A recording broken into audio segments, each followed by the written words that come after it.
EAS in the Quad Cities has issued a severe thunderstorm warning for Stephenson County in northwestern Illinois until 10 a.m.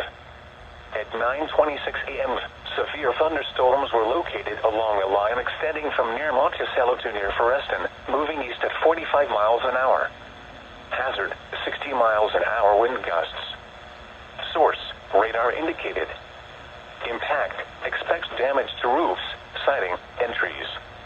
Locations impacted include Freeport, Lena, Pearl City, Shadarville, Davis, Dakota, German Valley, Winslow, Rock City, Rydot, Buena Vista, Rock Grove, Oneco, Orangeville, Leroy, Damascus, McConnell, Scioto Mills, Wenatchee, and Stephenson County Fairgrounds.